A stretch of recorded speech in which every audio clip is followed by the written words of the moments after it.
All right. I think we might be live. Are we live? I'm not sure. Test. Oh, I'm checking live. Here we go. Yes, it's a little bit delayed. There we go. All right, we're live. Sweet. Sorry for the delay. I need to pause my own live stream so I don't hear myself echoing. All right.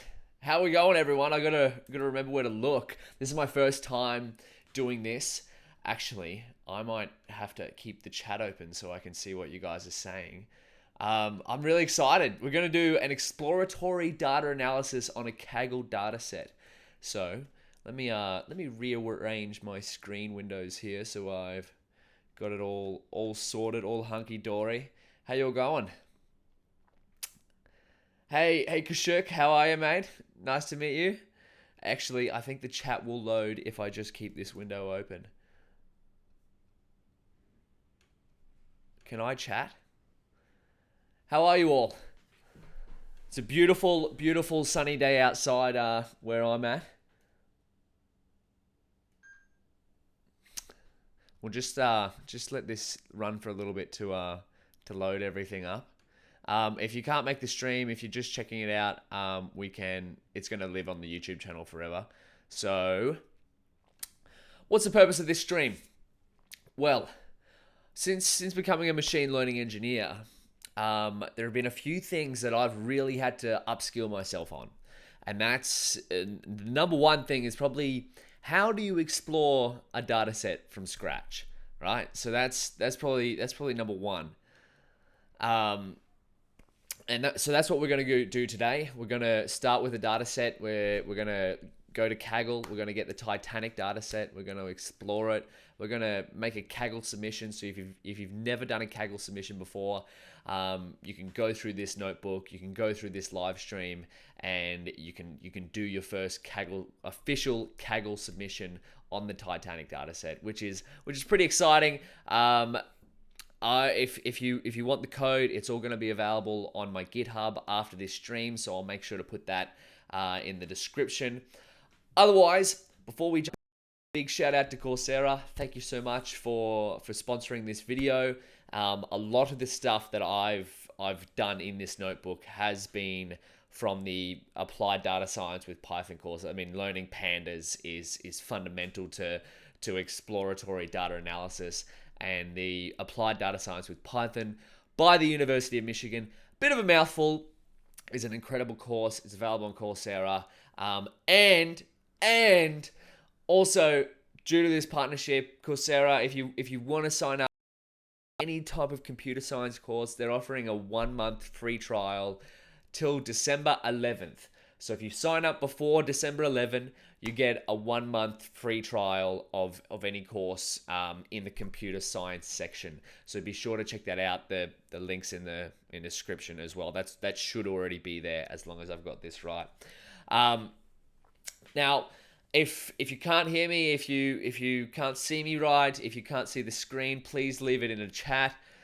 Oh no, the stream is cutting out. Empiricist, we're just starting. Hey, can you hear me?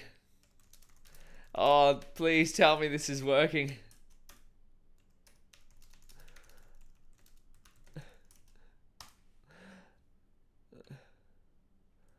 All right, it should be working from my end. It should be working.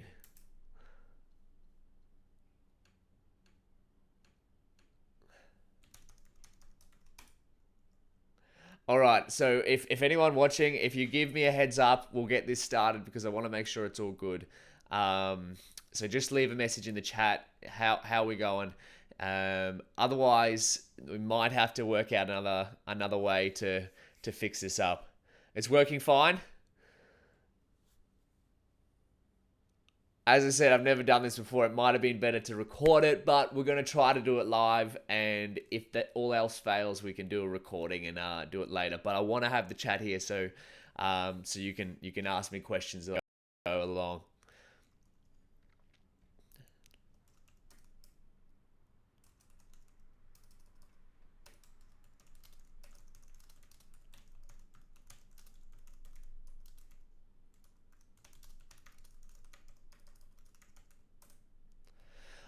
right, so I'm getting a good heads up from Empiricist Academy. Thank you so much, Hamad, for tuning in. Let's get started, shall we? So the goal of this is to predict who would have survived on the Titanic. So if we look at Kaggle, there's a project here, right? It's called Titanic, Machine Learning from Disaster. This is where you should start if you want to jump into Kaggle competitions. So predict survival rates on the Titanic and get familiar with some machine learning basics. So there's some descriptions here. You can get this at kaggle.com/c/Titanic. Otherwise, if you want the data, you can download it here. There's a couple of different things, but we will eventually be creating a submission here by the end of this stream, right? So let's go through with that. Now we go to the pre-cooked notebook that I have here. All right, can we predict who would have survived on the Titanic? Oh, there we go. Now, as I said, by the end of this stream, this will be up on my GitHub, so you can go through it yourself, expand on it. I put some challenges in here that I will explain, and I'll do my best to explain each step and what I've done, why I've done it, and by no means is this an exhaustive list of things that you should do with the data set, right? It's just an example to get you started. I've put a bunch of challenges through here, and I mean, I'm still learning as well, so pull me up, hit me up in the chat if I'm doing something wrong, all right? So why EDA? So what is EDA? EDA is exploratory data analysis. So not all data comes in a neat little package ready to be modeled by the latest and greatest machine learning models. Most of the time, you'll get a data set you don't know much about.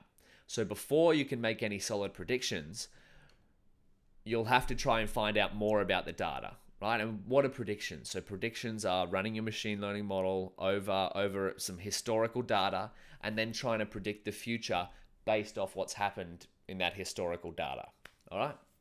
So this is where EDA comes in. When you first get a data set, you got to start exploring it, start figuring out what is the question I want to answer. And now remember, this is exploratory. So we're not writing the crystal clear code. We're just trying to go through it step by step and figure more things out about the data, okay? So step one is download the data. You can download the data from Kaggle. I showed you that before. So boom, you go to this little data tab and here it is, right? So that's Kaggle.com Titanic. If you just Google Kaggle Titanic data, you should be able to download it. But we'll get this submission tab ready. We'll go back. Neural, you're awesome, man. Thanks, bro. You're awesome too. All right. Be sure, guys, if something happens with the stream, hit me up in the chat because I've got it paused, my live version, so I can keep this going. So step two, work through the notebook. All right, this is what we're going to do. We're going to go through step by step of what you would do if you're exploring a data, just a data set you've never seen before. So I've got some basic import dependencies here. All right, so you should be able to run this cell in the Jupyter Notebook regardless. We're doing this matplotlib inline so we can see some graphs in the notebook. If you don't run this little line here, matplotlib.inline, you won't be able to see the graph in the actual notebook. Okay, and then we get some Python imports, standard ones like math, time, random, datetime, data manipulation, Python, pandas, NumPy, visualization. So this is where the graphs come in. This is where we want to see our Seaborn graphs. Seaborn is a graph library, a visualization library. It's really pretty. Pre-processing. So we've got some one-hot encoding. We'll get to that. Machine learning, a whole bunch of different machine learning models. We'll get to those as well. And we're going to hide the warnings here that pandas sometimes throws because we don't want to see all that red stuff throughout our code. You can comment this out and see what warnings they give you, but comment it out, and by comment it out I mean you can just put a little hash at the start. But we won't need those for now. Trust me, I've gone through this notebook. The warnings are just unrelated. All right, so we're going to run this cell. Shift enter. Oh, actually, to make sure it's really live, let's restart the kernel. What does that do? So that means anything that's stored in memory is going to be deleted. So this is as if we're starting it. You downloaded this notebook on your computer and you were starting it from fresh. Now, if you were to run this cell running it from fresh, you might get some errors here because you haven't installed some of these. Now, if you get an error that says you haven't installed NumPy, Google how to install NumPy, right? How to install the thing you have and install it through your terminal or something like that, so you can get it running, and then repeat that for each one that you need. So first of all, we're gonna load in the data. Hassaf, how are you, man? Hamad, yes, I made this notebook. Merlin, how's the health app coming along? Still in a very much planning process. All right, so loading in the data. After we downloaded the data, we need to get into the notebook. We need to get the data in here. So this is training, test, gender submission. So what is this? So if we look back at the Kaggle data, we go back here, you can download 3 different data sources, right? Gender submission, test CSV, train CSV, right? So these are all, CSV stands for comma separated values. And now this is what it looks like, right? So you'll have 892, 0. Right? So that's what this gender submission file looks like this. But what is that? 892, 0. This is why we bring it into our notebook so we can see it a bit better. So we're going to download these 3 files, right? So you've got these in your home directory or wherever you've downloaded them. So I've downloaded them. I'll show you here. I've downloaded them into my Titanic folder, and then you've got data here. And so see these 3 files. Gender submission, test submission, train, etc. We've got it here, right? So that's in my data folder. Now we're going to put that back over there. And then we go back into our notebook. All right, so this is where it's stored. So we're importing the train data, data.train.csv, data/train.csv, test equals, now what's this function here? pd.readcsv. So that means pandas, read this CSV and save it as test. Now we do it for all 3 of them, right? So now we've got them as variables, as Python objects, and they're in a pandas data frame form now. Now what's a data frame? Now remember that weird way of looking at things over here. So this is how a CSV looks, right? But then we move back to here, and this is how a data frame looks. So there's our gender submission.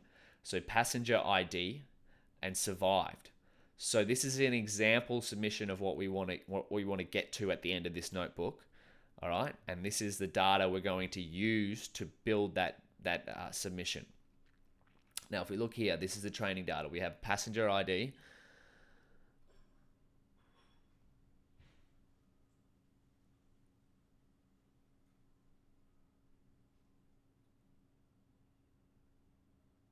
Ahmed, thank you so much. Cheers, my friend. All right. So, sorry guys, I got distracted reading the chat, trying to maintain both of this at the same time. We got chat and we got notebook. All right, I'm gonna be bouncing in between them as best I can. So we have the training data set here. So this is what it looks like. We have passenger ID. Now how long is this? All right. Actually, we need to import first. Need to run this cell. Run this cell.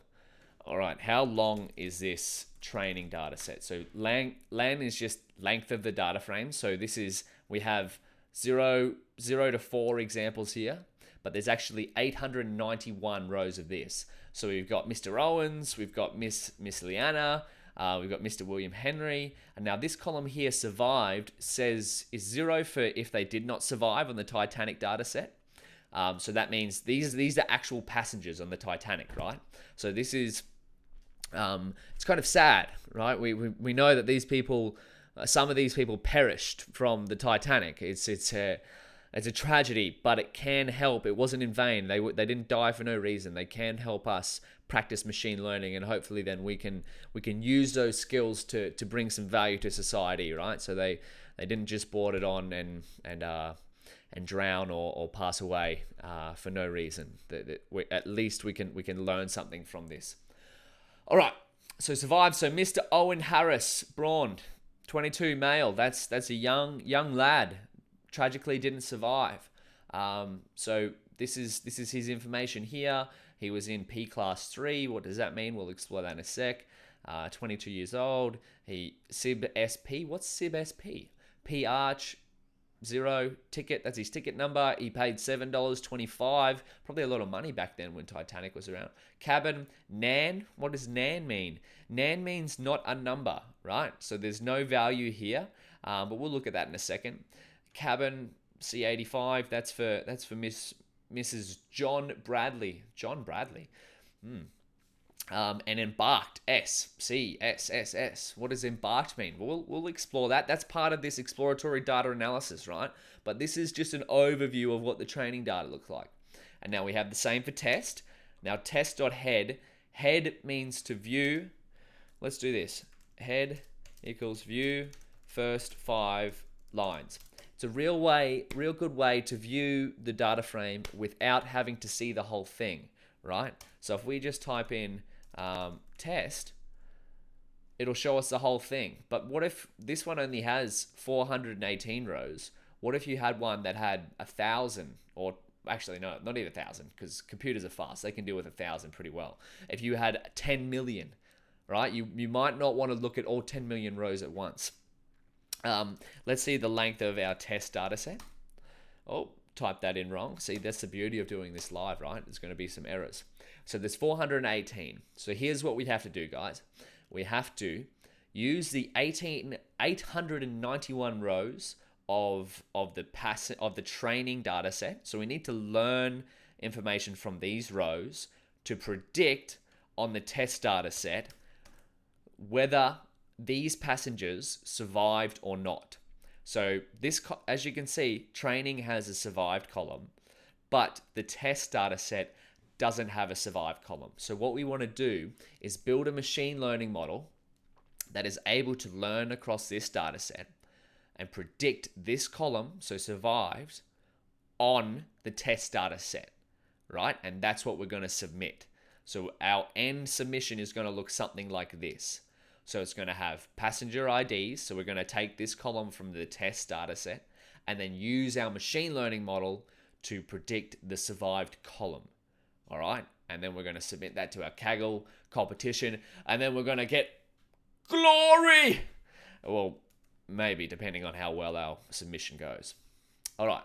So back to some data description. So remember how we looked at these columns? We have SIB SP, P Arch, ticket, fare, cabin. What do these actually mean, right? That, to me, that's just numbers. Like, is that anything significant? Why are there so many nans in cabin? You should stream it. Yeah, I'm not sure what. I'll have to fix it for the next stream. If I'm not streaming in high enough quality, I'll make sure to fix that by next time. Because this is my first one. I'm not quite sure why the quality is not that great. Might be my internet connection, but we'll do our best for now.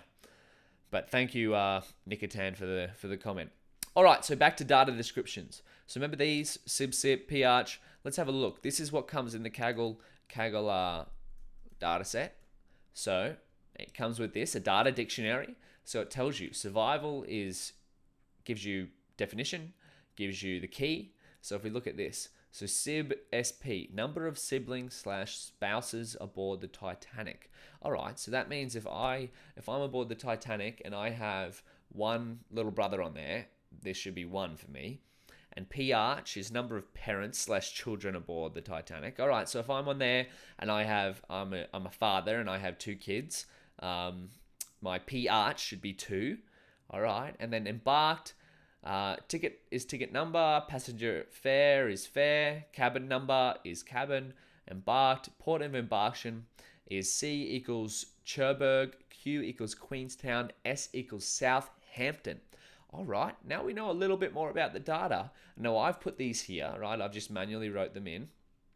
So now we sort of know. All right, so SIB SP, Mrs. James Wilkes must have had, we look here, number of siblings / spouses. So she must have had either a husband or a sibling on board, right? So at least 1. but we'll get to that. We'll get to that in a second. Maybe there was some people who had more, but we can't see that because we're only looking at the first 5 lines. That's where we run some more in-depth exploration. Now, what you can first run is a train.describe. So this function will just pull out all of these little information bits here. This is a function built into pandas. You can run that on any data frame. So if we remember what train looks like, so train is our data frame here, and we're going to describe that here.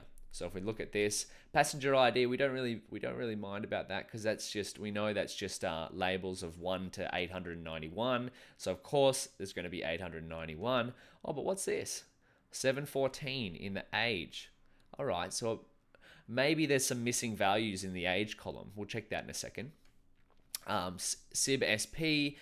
These all have 891. That's good, right? So that means there's values in the columns, 891 values. That's what we want because that's the length. That's the overall length of our data set. So if we look in here, length, train, 891. Beautiful. So this is also going to give us a mean, standard deviation, min, 25% threshold, 50% threshold, 75% threshold, and the maximum. We're not really going to worry about those at the moment. We're going to do a bit more of our own exploration, but this is a really quick function that you can run on any data frame to quickly get a bird's eye view of what's actually going on. All right. Hey Sheikh, what's happening, brother? Thanks for joining in. We're doing some exploratory data analysis on the Titanic Kaggle dataset. But thanks for showing up, man. It's good to see you. All right. So, first of all, in any dataset, what I like to do is find out where the missing values are. Okay? Why would you do that? Because we want to figure out where the holes in our data are. All right? Because you can't make a prediction when there's no data there. You have to figure out how to plug that hole. Or if you do make a prediction when there's no data there, how actually valid is that prediction, right? So first things first, you can run this great little function, missing no.matrix on train fig size equals what? What is this? What is this line doing? All right, we come back up here. We imported this missing no.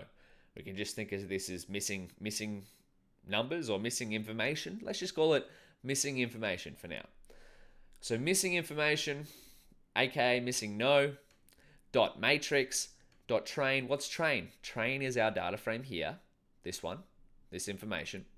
And fig size is just the size of this little graph here, right? So if we change this to maybe 10, it'll be a bit higher, I think. Yeah, there we go. Beautiful. So we're running missing no, a matrix, feeding it the train data set, train data frame, and we're telling it we want it to be 30 pixels wide by 10 pixels high. Now, what is this? What does this look like? Now, again, always be looking at your data. Always check it out. We're going to look at it here. So train dot head. Always keep paying attention to your data. You want to make sure you're doing the right thing. So, okay, we can see we got a column here, passenger ID, survived, P class, name, sex, age. Oh, hold on. Age has got a lot of missing values, right? So if you imagine the black columns are fully black columns, no lines here. That means that these have values, right? But the ones that have white gaps, that's a missing number, right? So our age column has a fair few missing numbers. All right, so we'll have to figure out a way to deal with that. Potentially not in this EDA, but in your future EDAs, you'll have to go through missing numbers. And then we have SIB SP. That's good. That has lots of data. PArch, ticket, fare, cabin. Oh, cabin's maybe not even worth looking at because look how many. Look at that. That's just most of it is not there. Put it that way. Embarked. That has 2 missing values. This is a really good way of visualizing quickly where the missing data is in your data frame, right? And you can show that to someone. Like say you are working with the client. You go to the client, you're like, hey, I'm going to run this quick function on your data and show you this. And you can send that to them and go, your age column has plenty of missing values, your cabin column has plenty of missing values. If you have that information, it would really help us for making predictions on your data, because machine learning engineers and machine learning models love more data. All right. So we can clearly see some missing values, especially in the cabin column. It's important to visualize these missing values early so you know where the holes are in your data set. So important. All right. We'll revisit. We might not. We'll revisit this in a second. All right. Now, find missing values. So what I've done here is another form of this. Not as pretty, right? But it does the job. I've wrote my own function. Okay. It's called find missing values. Nice and simple. You pass it a data frame. What's a data frame again? It's this. So train. And you pass it the columns you want it to scan over. So what it's going to go through is going to create an empty dictionary. It's going to go print number of missing or NaN values of each column. And then it's going to loop through. It's going to create length data frames. So that'll be, can you remember how long our training data frame was? We can figure that out really quickly. All right. So length train. So length df length is going to be 891. So then it's going to loop through columns. So what's the columns? So we passed it train.columns. So it's going to, maybe we pass through this. It's going to loop through all the columns. So for column in columns. So it's going to go total column values equals df column.valueCounts.sum. All right. Then the missing column values is going to be the total length minus the column values that it's found. So this total column values, what will that do? All right, so that's going to go through the column. All right, so maybe it goes through the age column, okay? And it's going to total up the amount of black lines, okay? So it's going to total them up, and then it's going to sum all those black lines up. All right, so this might, for age, it might turn out to be, who knows, maybe there's 150 missing values here, but we can run this function to find out. And then it's gonna create a dictionary. It's gonna update the dictionary to say df length, the missing values column, df length is gonna equal the total length of the data frame. So this total length minus the number of values in the column. Okay, so let's run this and see what happens. Okay, so here's our dictionary. If we revisit up here, there should be 0 for the first 5 columns. Yep. We have 1, 2, 3, 4, 5. Yep, 0. And now age should have a fairly high amount of missing values. Let's check that. Age, 177 missing values out of 891. Okay, we're going to have to do something about that. And then we have SIB-SP, PH. Okay, these all have values there. And now cabin, 687 missing values out of 891. Whew! A lot of missing values there. And then Embarked has two missing values, so not that bad. All right, so maybe we can easily discard those or fill them up, but we'll have a look at that in a second. All right, so we've gone through the missing values of the data frame. We've worked out where the holes are. Okay, so now what we're going to do is go through each column and check out more in depth what the actual data contains. So the information that is there, right, or isn't, what can we do with that? All right, is there stuff that we can manipulate it in some way? What's holding us back from running a machine learning model? Because that's what we want to do, right? All right, so to perform our data analysis, we're going to create 2 separate data frames. One for discretized continuous variables, and another one for continuous variables. So what does this mean? What's a discretized continuous variable? Well, a discretized continuous variable is a continuous variable that's just been chopped up into bins. All right. So let's just say, what's a continuous variable? First of all, a continuous variable is say like fare. All right. Say fare, you have values we can do a simple example. We don't even need to use fair. So say you have fair values range from 0 to 100, right?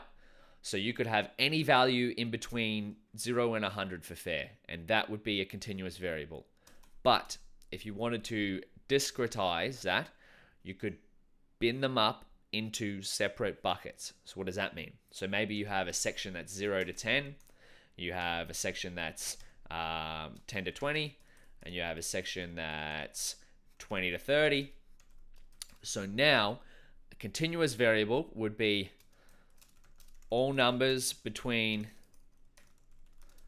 0 and 100, but it would be binned in a discretized continuous variable if you put all the numbers between 0 and 10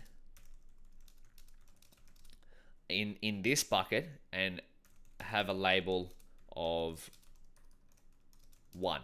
So now you would change your values from being 0 to 100 to being values from 1 to 10. And if it gets a number 1, it means it's from 0 to 10. If it gets a number 2, it's from 10 to 20. And if it gets a number 3, it's 20 to 30, and so on. All right, so that's what we're going to do. We're going to make 2 types of data frames. We won't necessarily need both of them for this type of analysis, but it's good to separate your values, and you'll see how we separate them in a second. It's good to separate them into 2 sub-data frames so you can potentially run different types of models over each data frame. So we'll create those. And now, what data types are in the data frame? Before we do that, we'll check the chat. What's up, Stefan? How you doing, man? Discrete labels.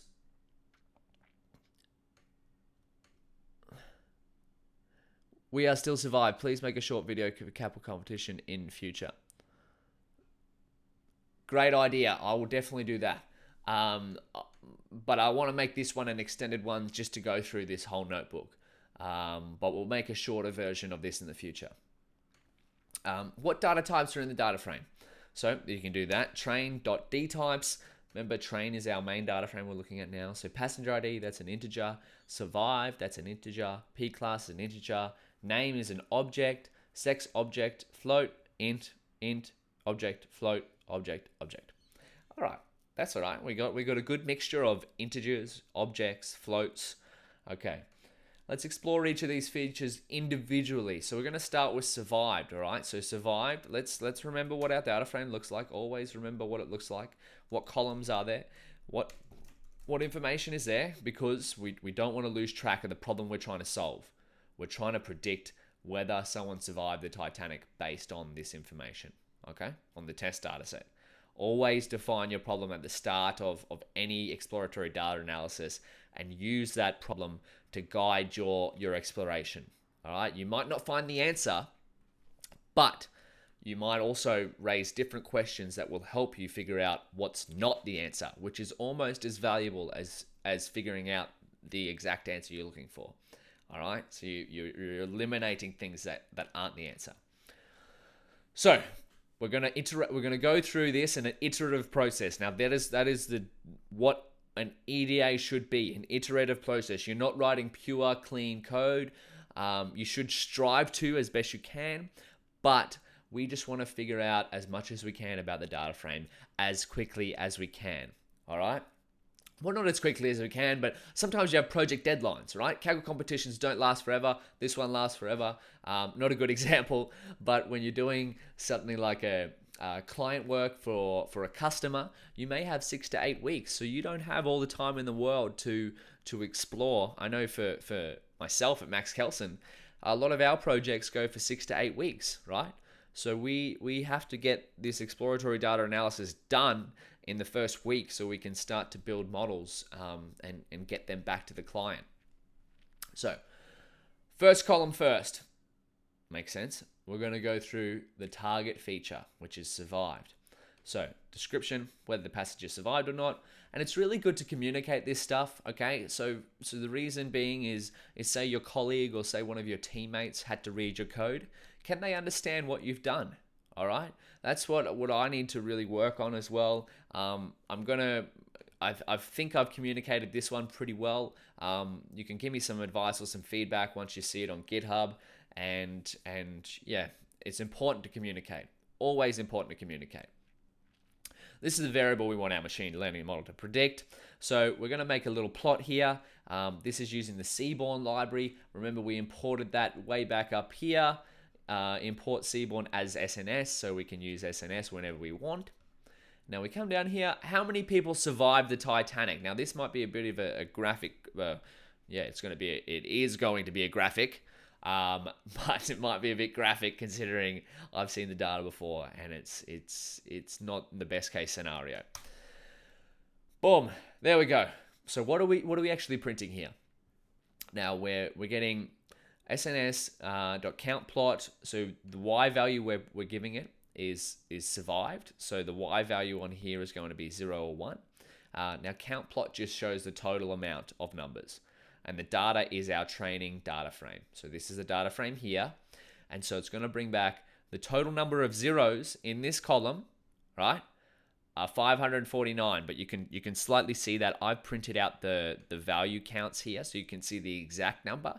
Now that's just train.survive. So train, survived, value counts. So 549 people in the training data set did not survive the Titanic crashing. So rest in peace to those. And then we have 342. So thankfully, a fairly large amount of people did survive. So then we can see that here.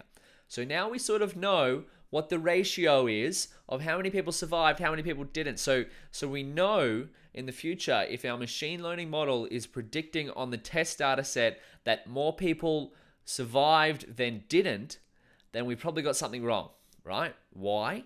Because we can see from this training data set that the number of people who didn't survive is clearly larger than the number of people who did. All right, so that's just a little tidbit to remember when we're doing our first predictions. So we're going to add this column to our subset data frames. So now we've got two subset data frames that we can use later. Boom, df bin and df con. All right, so they just look the same right now. All right, now we're going through the next column. So P class, boom, there we go, P class. What values are in here? The key, the ticket class of the passenger.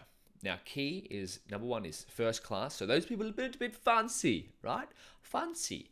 First class, oh, I'm not sure really, I'm just making this up. Second class, third class. Nice and simple way of labeling things. This is unaltered from how we downloaded from the Kaggle dataset. So first of all, we're going to plot the distribution. Now, why would we plot the distribution? We'll look at the distribution of each feature first. If we can understand what kind of spread there is across the data set. Now, what do I mean by spread? All right, now we can do that. There won't be many outliers in here. Now, what do I mean by an outlier? Okay, so we've got a little highlight of this graph already. All right, but say you had some column way out here, right? And it's 10 instead of 1, 2, or 3. Do we need 10 in our data set? Now, this is not a good example, right? Because the data is pretty well close. But 10 is out here. Imagine if that had you had one variable that had 10 out here. All right, out of 891 rows in our training data frame, if you had one that is totally out here when everything else is here, you might not want to use that in your data set. Okay, so that's the concept of outliers. We won't dive too much into that, but that's a little challenge. That's challenge number 1. Check out what an outlier is. We're going to have challenges all throughout this notebook because I don't want to just give you the way of how to do everything, because really there is no way of how to do every single thing. You need to explore. That's the role of a machine learning engineer. That's the role of a good data scientist, is to figure these things out. Okay, so we can see with this feature, the values are numerical, 1, 2, and 3. So they're numerical, but they are also categorical, right? Why? Because what is that? So a numerical feature, you could say, these were numerical. So that means if you're in class 1 and someone else was in class 2, and you add those two people together, they equal someone in class 3. Does that make sense? No, it doesn't make sense, right? So they're categories. So you have 1, 2, 3. They're not necessarily related to each other because they're separate categories, okay? So how many missing values are in our P class? 0. How do we figure that out? Because we got our missing values dictionary up here. All right, we're just calling this dictionary missing values P class 0. So we come down, we go to that, and we're going to add our first feature that is not our predictor variable to our subset data frames. So now we've got survived and P class. We're going to keep working through the training data set feature by feature. All right, it's as I said, iterative process. Sometimes it can be tedious, but it's important to understand the data you're working with. Here we go. What's up, Daniel? Hey, Raymond. Good to see you, my man. Good morning, Mohit. Put this up on your channel. Shaikh, I'll definitely put it up there. It's called a nominal variable. When the categories are not ranked, if they can be ranked, then it's an ordinal variable. Hamad is 100% correct. Yes, I did not. The actual names of the variables escaped me. So if we come up here,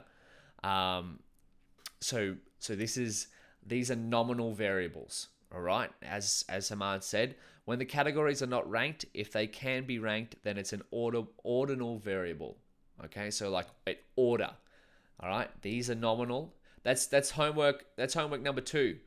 Figure out what the difference is between nominal and ordinal. And I'm half saying that because I need to work it out completely in my head too. Okay, feature, name, description, the name of the passenger. All right, how many different names are there? Oh, actually, this doesn't show us exactly. All right, look how many different names there are. So value counts is a beautiful, easy to use function that will give you the counts, number of appearances a certain value appeared in a column. All right, so train from the train data frame, get the name column, count how many values and how many times they appeared. So all of these are going to be 1 because no one has the same name. So there's 891 different names. And how many rows did we have? We'll check it. 891. So every single row has a different name. All right. And what can we do? So every row is a unique name. This is equivalent to the passenger ID, but name could possibly be used differently. Can you think you could reduce the number of different names or create new features out of the names? Now, we're not going to go through that at the moment because we want to get through this EDA fast. Now, because there are so many different names to keep this EDA fast, we won't move forward with using the name variable. So we're not going to add it to our subset. But I'll give you a little hint. This is challenge number 3. Oh, I'm going to lose count of the number of challenges. See how all of these have Mr., Mr., Mr., Mr., Miss, Mrs., Mrs., Mr. Could you create another column, right, on this data frame, which uses the name column and then creates a class, so like P class, that if you have, say you have Mr., you get a number 1. Or if you get Miss, you get a number 2. If you have Mrs., you get number 3. Can you do that? All right, so your column might look like name, 1, 2, 4, 5, 3, 2, depending on what numbers you give these values. So you got a master there, you got Miss, Mr. That's a little bit of a homework, all right? So we won't use name, but now we're up to sex. Okay, let's check it out. Sex is nice and simple because it was just male and female. We're doing the same thing as we did for survive. We're plotting the count. All right, so we have a fair few more males on there. So that's just under 600, so 575-ish, and count for females is just over 300. And then we have 0 missing values in this X column, which is great. So since this is already a binary variable, male or female, let's add it straight to our subset data frames. Beautiful. So sex, we can add it straight there. We're going to add it to df bin as 1 or 0. So how do we do that? We use mp where. So that's going to go through the the df bin. So actually, let's just check out the train sex column. All right, we'll just print the head of that column. So this is going to say df bin sex column mp where. So df bin sex, we just added it here. Just added it to the df bin. Where it equals female, give it a 1, and where it doesn't, give it a 0. So that means we'll have a column that goes 0, 1, 1, 1, 0. Okay, let's do that. Boom. And now we've added it to our subset data frames, we can use the sex variable and see how it looks like compared to survival. Why? Because they're both binaries. Okay, you can do this with other type of variables, but this is pretty easy to do with binaries. And what's a binary? A binary is simply 0 or 1. So we're going to plot the distribution here. Let's check it out. So we've got 2 plots happening here. If it equals 1 in df bin for survived, let's look at df bin actually.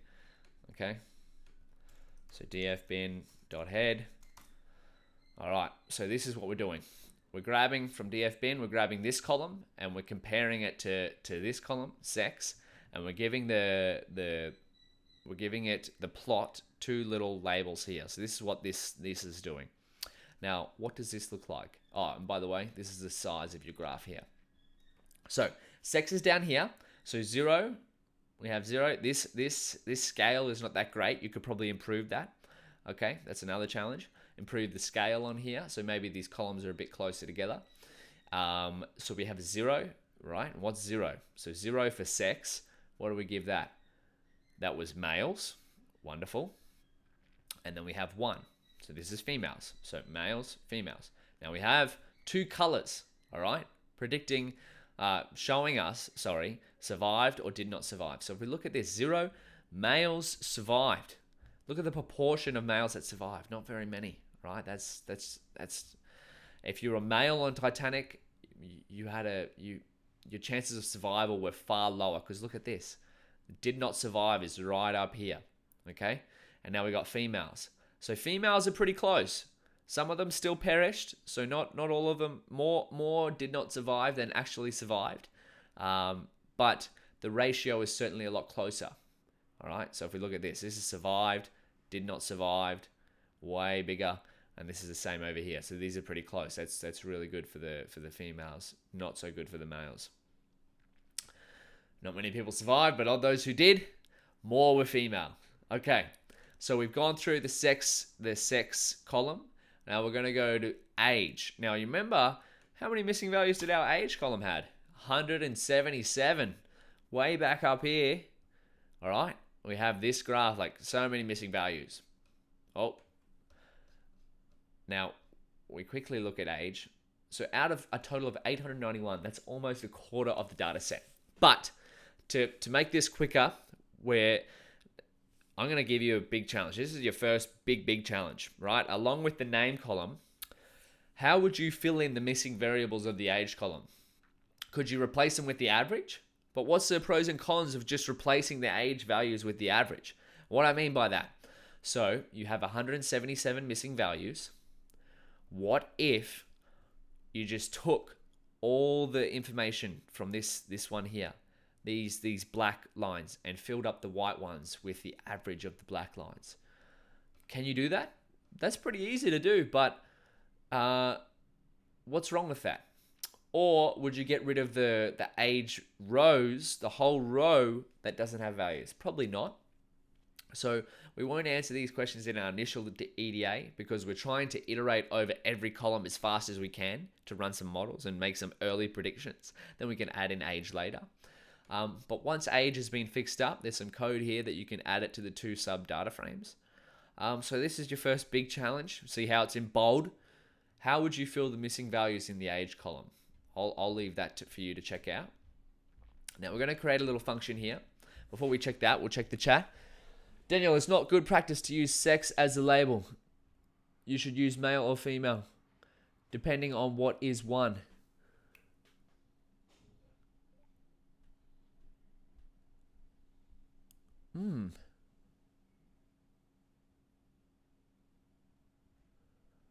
Are you talking about the graph there? Maybe that's important. Yeah. I'm not quite sure what you mean. Oh, okay. Yes. Sorry. So it should be male, female. You're right. You're right. Yeah. That should be a better way to graph it. All right. So we got a little function here. Not the best code to do. It's just simply a binary that says if we have a true value here, use bindf, else don't use it. This is just for some graphing. You'll be able to check that out. We won't go too far in depth. Essentially, it's just going to create two different types of graphs side by side to each other. Now, how many missing values? We're up to the SIB SP column. How many missing values does that have? It has 0. Beautiful. All right, now what other value counts are there? Most of them are 0. All right, then we have 1, then we have 28, then we have 18, then we have 16, 7. All right, so SIB or spouse. So there's some people on there with seven people on there have 8 siblings or spouses on there. Wow. So this whole family's on there probably. But a lot of people are just there with no spouse or sibling. That's strange. I would have thought a lot of couples go on Titanic, but apparently not in data. Remember, this is the description here. The number of sibling spouses the passenger has aboard the Titanic. All right. Now let's add SIB SP to our subset data frames. We'll do that as usual. You're used to that now. And then we're going to run a visualization here. Now this is what this function does here. This big messy function. But we're going to run this graph a couple of times, so we don't want to be rewriting the same code over and over again. Wherever you can, to save yourself writing the same code over and over again, create a small little function and use that to run similar snippets of code over and over again. It's good practice to start functionizing your work. So, oh no, we forgot to define our function. So we'll define it here. And then we'll plot it. So what does this graph on the right tell us? So we got the counts here. We can see that that tapers off. That mimics this little graph here. I mean little table here. What does this one tell us? So this is on the x-axis. We have 0, 2, 4, 6, 8. So these are these values here. And we have survived and did not survive as well. So did not survive. So 0 have a much higher ratio of people who did not survive compared to people who did survive. And then here, if you did have have one spouse or one sibling, it seems like more of them survived than didn't. So what does that tell us? Well, maybe if you had a wife on board, or if you had... Yeah, I think that might be it. Maybe if you had a wife on board, your chances of survival were higher. Or if your husband was on board, maybe. I'm not entirely sure, but we'll see. So that's another good way to visualize your binary variables. So remember, survived is just a binary variable, and start to see the distribution of the different column values versus the two values you're trying to predict. So next, we're up to P arch. So the description is the number of parents to children the passenger has aboard the Titanic.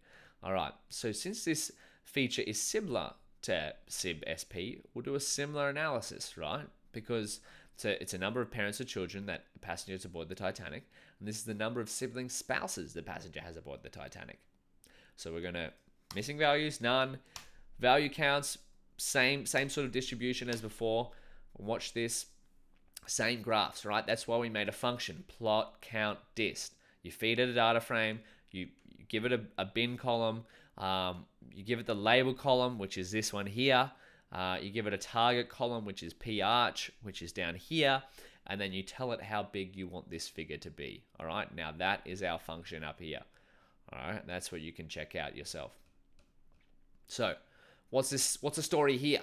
Similar case scenario, right? You got 0 if you had 0 if you have 0 parents or children aboard the Titanic, your chances of dying, did not survive, is higher than your chances of surviving.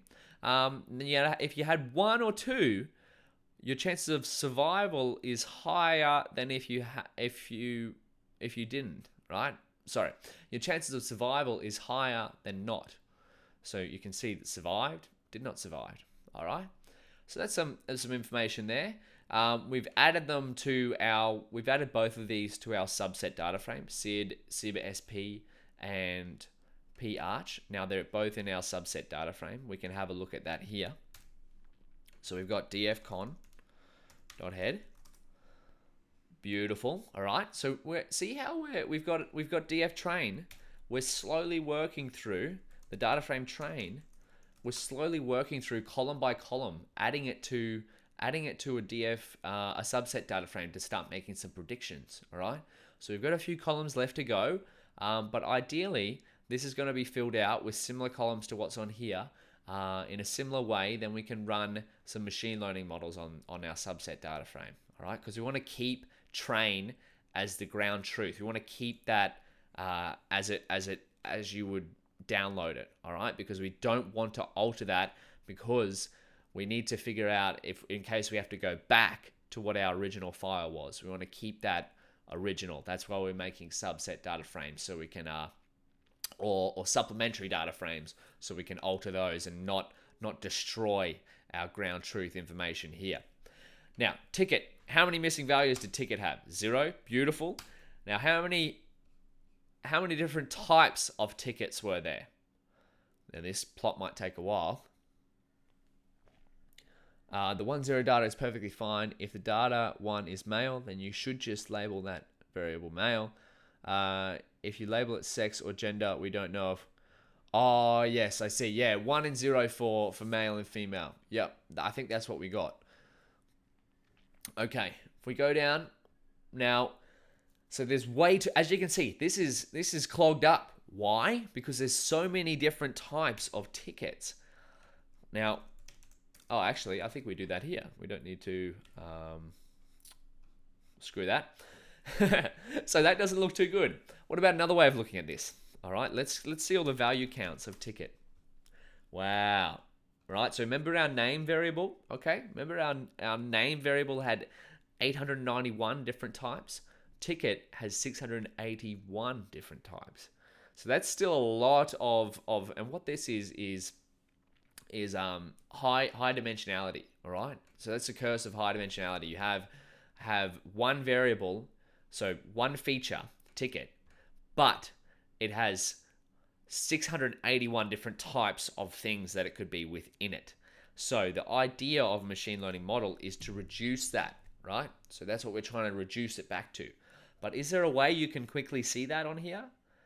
I can't really. Maybe some that were we could group them by if they had CA. There's a few with CA there. We could group them by that, or if they were over 20,000, or maybe if they were over 100,000. I can't. So essentially, we're trying to group these into different a smaller amount of categories than 681, right? Because that's just too many across 891 rows. That might be a challenge. I think it is a challenge. How would you reduce the ticket feature? Is it even possible? If you can't see a clear way immediately, you could probably skip over it in your initial EDA. So remember, we're just running over this quickly to try and get a prediction, to get an idea of how well we can build a model first. Okay. So there's 681 unique ticket values. That's too much. We're not going to use the ticket ticket column for now. There may be some way to reduce this down, but I can't see one immediately. You might be able to see one. And that is definitely a challenge for anyone who decides to work on this notebook themselves. Now, we're up to fair. Path, Dave, how to get an internship in AI and business? Great question, my friend. The best way that worked for me is to develop some skills. So whether it be machine learning, data science, and be good at those skills and communicate those skills online, and then apply rigorously to as many internships as you can. There's no structured way to do it, but there are two things you will definitely need. You'll definitely need the skills, and you'll definitely need to be able to communicate those skills. And so they're the two things. You can communicate them through what I'm doing. You could build something like this and show someone how well you can go through a data set from scratch. You could enter a Kaggle competition. You could make a video like this. You could do a blog post. But first of all, you need the skills. You need to be able to communicate those, and then you need to apply. You can do that through messaging people on LinkedIn or going through a company's website. But the two things you definitely need are skills and communication skills. Back to this. All the best, Path. So we have a feature fair. No missing values. Beautiful. We're doing a count now. As you can see, a lot of this process is similar, right? So we've done it. Missing values, 0. We've done the counts. We've done the data type.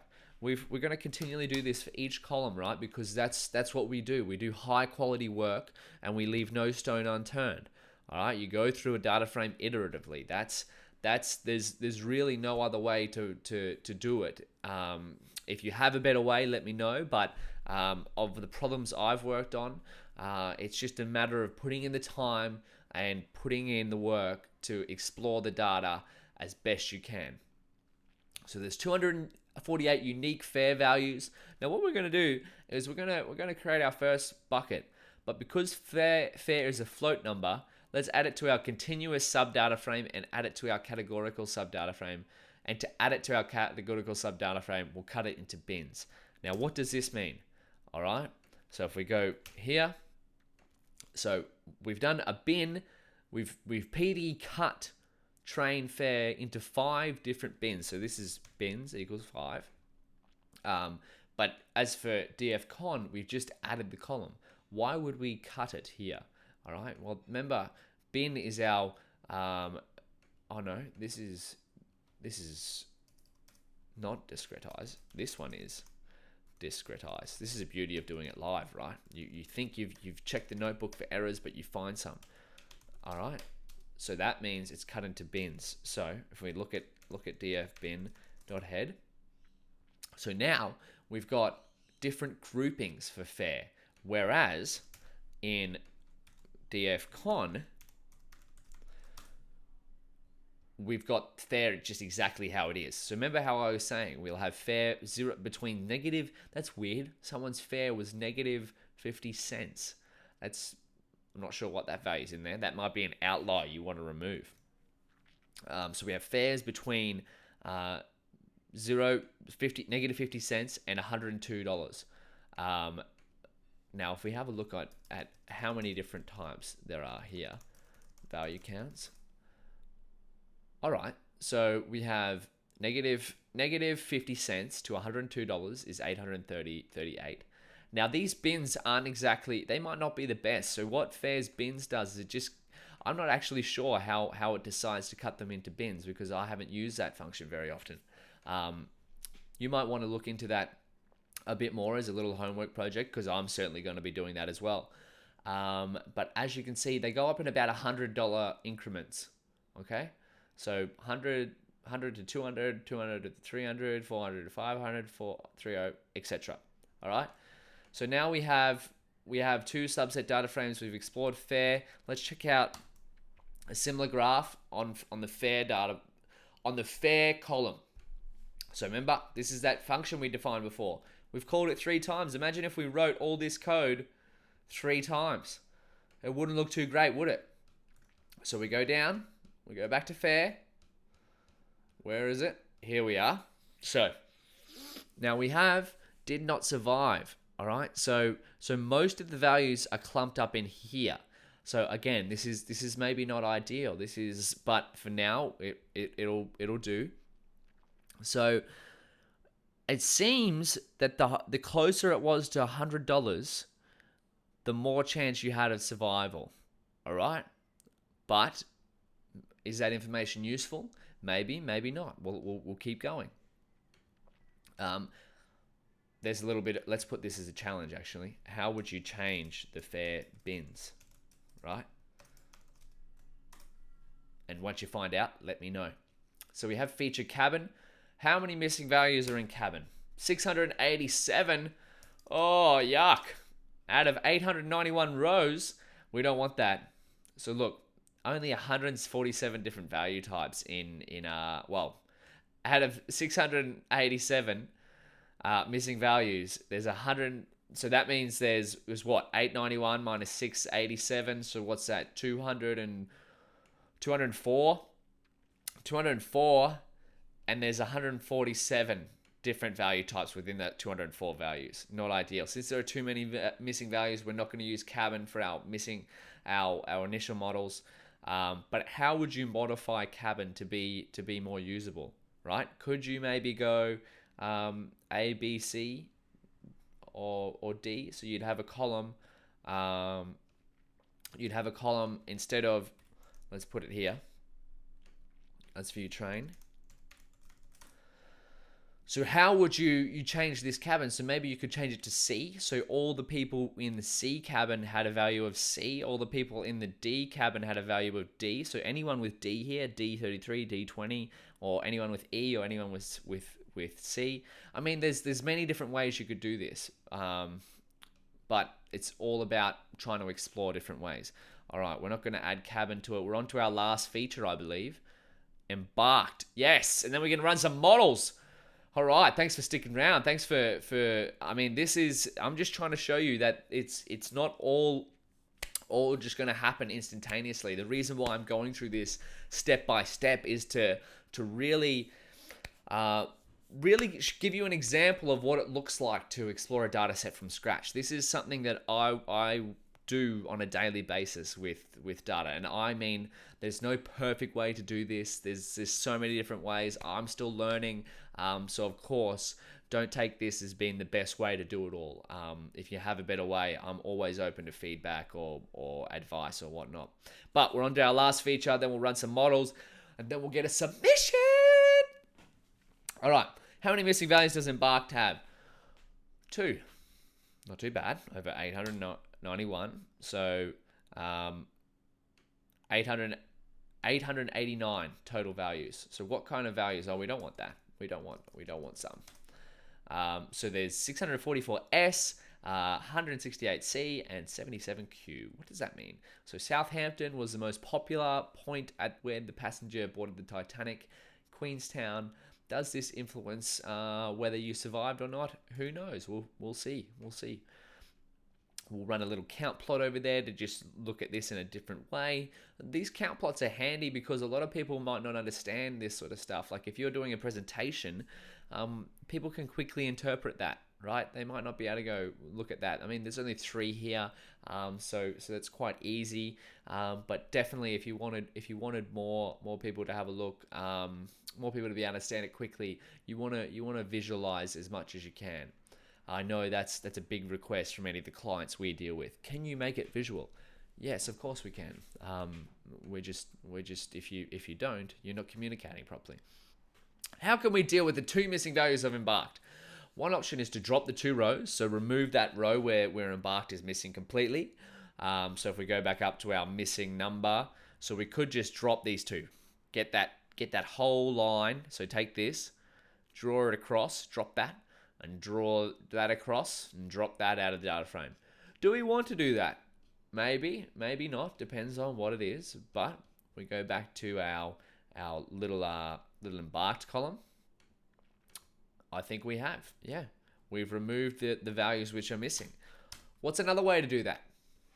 How can we do it? Another option would be to randomly assign a value of C, Q, or S. How would you do that? How? What are the pros and cons of each? For now, because we're just rushing through this EDA, I know it seems it might be going slow, but believe me, if you were to code this whole pipeline, it might go a bit slower. We're just trying to get a model out to see what kind of predictions we can try and make. All right, so we've removed the 2 rows missing values from Embarked. We can now add Embarked to our sub data frames, which we have done. So now we have 2 sub data frames, df_bin.head. Beautiful, we'll view that. And we'll do df_con.head. Now, of course, we're missing some features from the training data set, which is here. We got that. Boom. All right, look at that. It's a lot smaller. But why? Because we've gotten rid of some things. We've gotten rid of name. We've gotten rid of ticket. We've got rid of cabin. And now, as I said, there's some challenges for you in this notebook to figure out a different way to use the name column, to figure out a different way to use the ticket column, to figure out a different way to use the cabin column.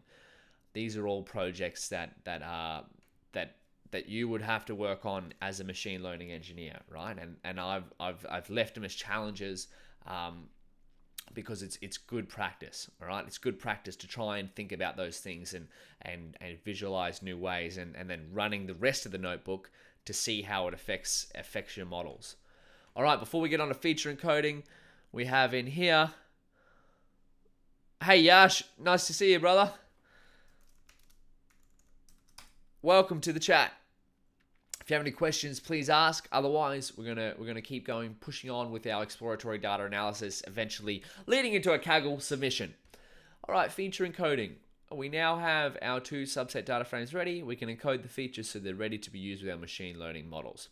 So we're gonna one-hot encode our binary variable, our binned variable. So this is our bin data frame here. We're gonna one-hot encode that. What does that mean?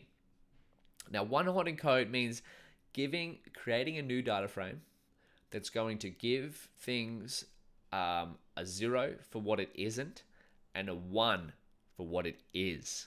Now, example. So we take this first row. Let's have a look here. dfbin.head, one-hot encode. So we have survived 0. It's given it a 0 because it's a 0 here because it's giving, remember, one-hot encoding gives us a 0 for what it isn't and a 1 for what it is. Now we have P class, so it should be a 1 for P class 3. Boom, it is. Sex should be a 1 for sex 0. Yes, all right. Now can you think about what the disadvantages are of doing this, right? So we have our data frame here. It's 1, 2, 3, 4, 5, 6, 7 columns. And this one is 28. So what have we done, right? We've got the same, it's just going to be the same length, but we've just added a whole bunch of columns. What could that do? All right, I'll let you think about that. What's the disadvantage there? Now, for the continuous data frame, we're going to label encode all of the values using label encoder. So this is a sklearn, right, function. We imported that right up the top. So if we go label right there, so there we go. From sklearn.preprocessing, import one-hot encoder, label encoder. All right, so we go, we'll find the next incident. There we go. That's what we want. All right, now we look at that. So what has that done? What has this label encoder done? So we have dfcon.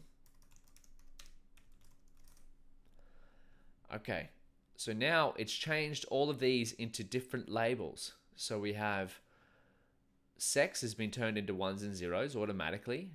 parch and sib_sp hasn't been changed. Fair's been changed. Do we need to do that? Maybe not. We'll see how the models go. But usually with these kind of values, fair, the numeric, you don't usually have to change them. But we'll leave this for now. It's just what it's done is it's given every fare that's $7.25 will have the code 18. Okay, and then same for every fare that's $7.92 and 92.5 cents. I don't know how that happened, how someone got charged 92.5 cents. That'll get a number of 41. And then embarked has simply been changed to 0, 1, or 2. So maybe if we blow this out to head, and then we have 20. Boom, 0, 1, 2. So anything with an S has been given a 2. Anything with a C is 0. And anything with I can't see that one. So maybe. And anything with a Q is a 1. All right, so that's just replaced our variables with numbers, because what's the goal of getting, before we run machine learning models? It's to boom, boom, boom, It's to turn all of our values into numbers, right? Because what do computers work best with? They work with numbers best. So we can't necessarily feed it, where is it? Information like this, like name, it's not going to understand that. So we need to turn it something into this, right? So now what our models can do is search through this, actually it's going to search through these columns, missing out the survived, and figure out what pattern in these numbers gives a 0, gives a 1, gives a 1, gives a 1, gives a 0. All right? Can it work out a pattern in that? We'll see. If you were to guess if someone survived or not, what do you think you would get? Think about that. If you were to guess just by looking at this, guess 0 or 1, how accurate do you think you could get if you did it across the whole data frame? Think about a coin, heads or tails. All right. We won't answer that yet. So we're going to start building some machine learning models. Yes! All right. So first of all, we're going to separate the data into train and test. Labels and data. Now, what does that mean? So the selected data frame is this one here, the one we've encoded. We're going to use the continuous data frame for this EDA. You might want to use the bin data frame in your EDA, but for the sake of simplicity, we're going to use the encoded version of the continuous data frame subset, which is this bad boy here. So select data frame. So we don't change this. We're going to change it, put it into another variable called select data frame. So to split this into data and labels. So xtrain, so our x variables, because this is a machine learning model, you're going to have a whole bunch of x variables and you're going to try and predict the y. All right. So xtrain equals selected data frame dot drop survived access equals 1. So this is our data. So what is this doing? It's taking the selected data frame. Okay. So selected data frame dot head. It's taking this data frame, dropping that column, and just using these variables. So these are our x variables. So let's have a look at xtrain. Run this. All right, so see how we've dropped the survive column, and now we're going to make our y. So this is the labels of our data frame. So this is the just 0 or 1.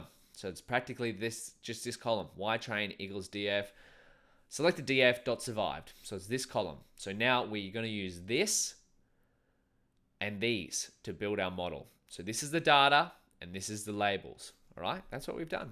We've just gone through each feature, turned it into a set of data and a set of labels. Now we can run some machine learning on it.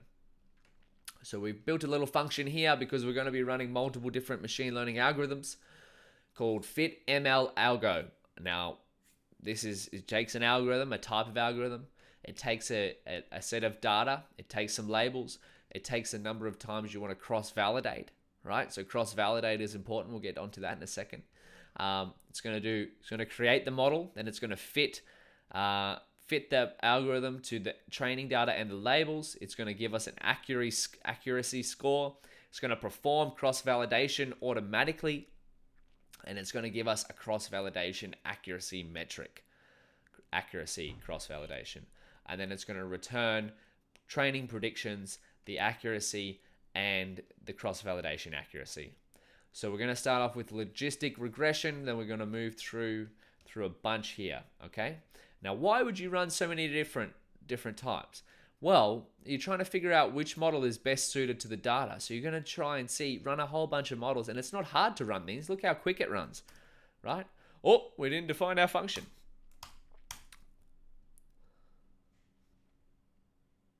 I say this now, and it takes a little while. There we go. 4.5 seconds. Not that long. All right, doing 10-fold cross-validation.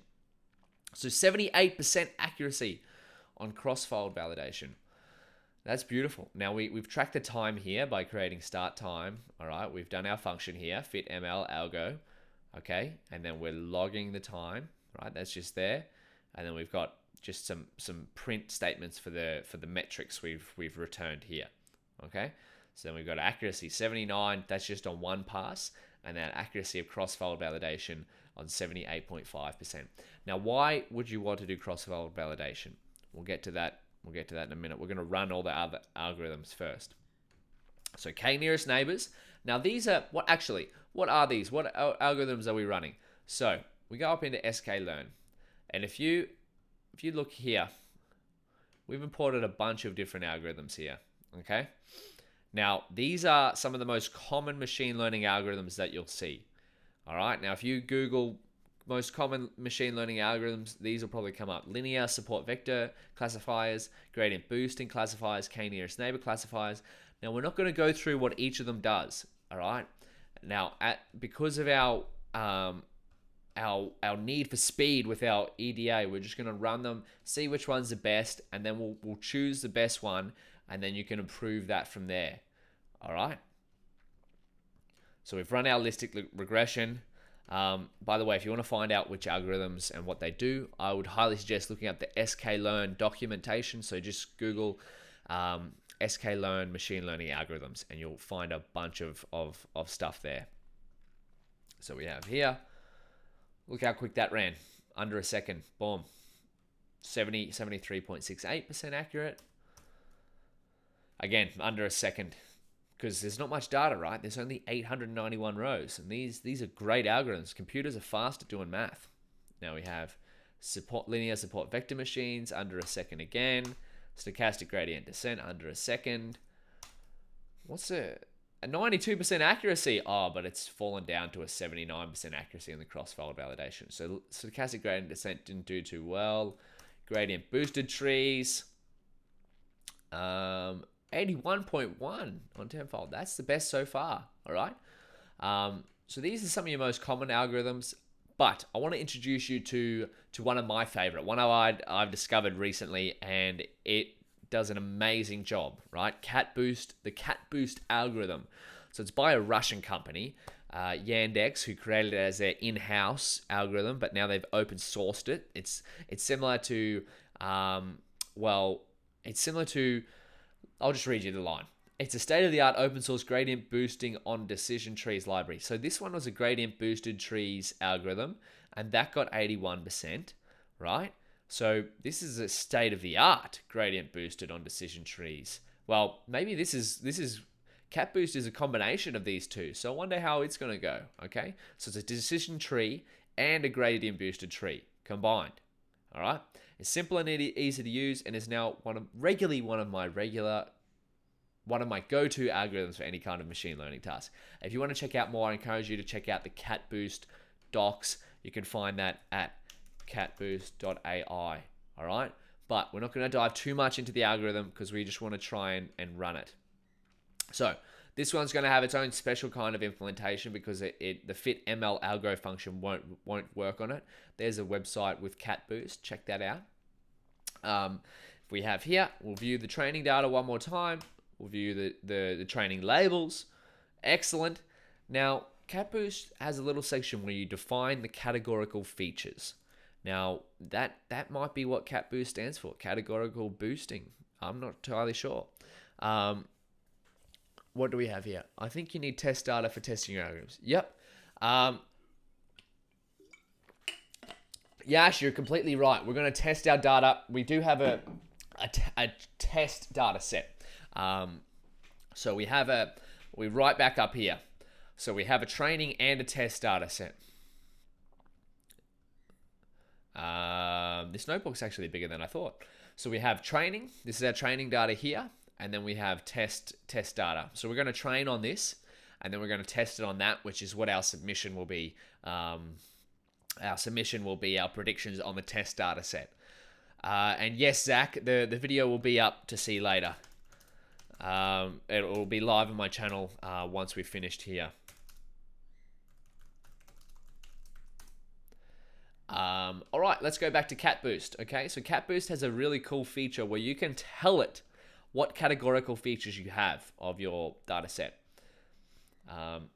Let's go right back down to CatBoost. I should probably just search CatBoost. Anyway, we're here. Excuse me. Okay, so categorical features for the CatBoost model. In the CatBoost documents, it says, feed CatBoost the categorical features you have, right? So what's a categorical feature? All right, so none of these are categorical features. a categorical feature might be something that's non-numerical. Okay, so let's think about it. So say you had cars. A category might be the different type of make of car. So you could have a category for Toyota, a category for Ford, a category for Mercedes, something like that. Okay, so all of our data is numerical. So if we run this little function here that says cat boost equals np where xtrain, so this is our xtrain here, does not equal np float. So what's a float? So float is what is a float?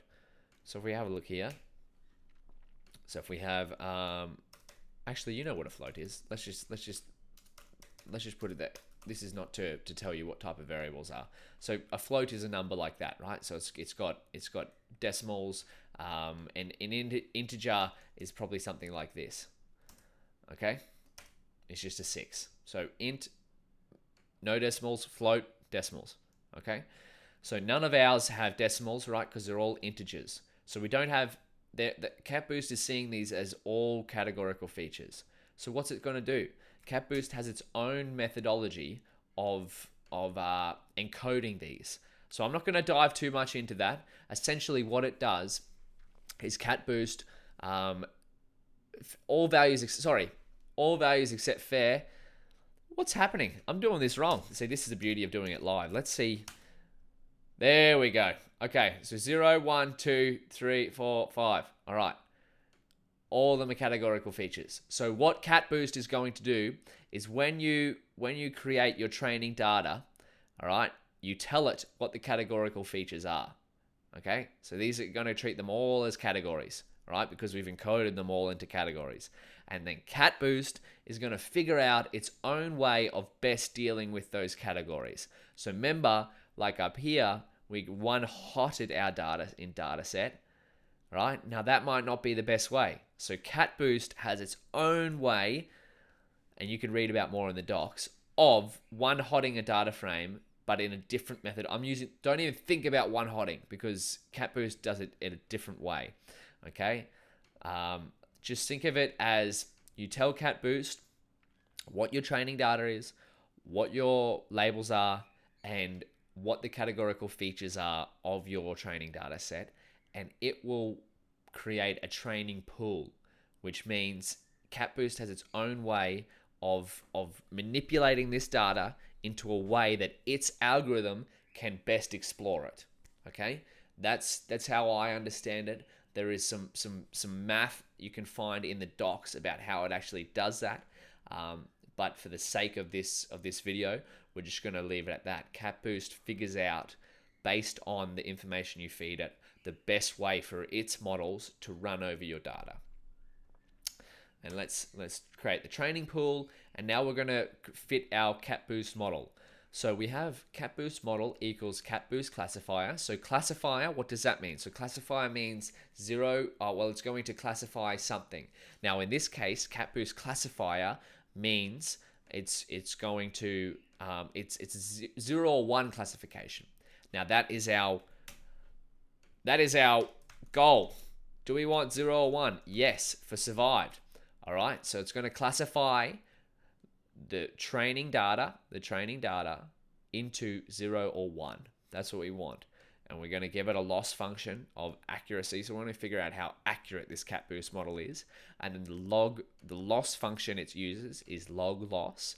All right, we won't dive too much into that, but that's the default that comes with it. You could actually comment this line out and it will still run, but we'll leave that there so you can see what it does. And then, so we've created our CatBoost classifier model, and then we're going to fit it by calling CatBoost model.fit on the training pool that we just created, and we're going to plot so we can see what happens. And then we're going to save out the accuracy much in the same way as we have for our previous machine learning algorithms. So round machine.model.score, xtrain, ytrain, same way we've done that for CatBoost. Okay, let's go down here. We're going to watch this beautiful graph. This is what you can see with CatBoost. Check that out. You can actually watch the accuracy climbing. So this is what this is doing, is running over our training data set.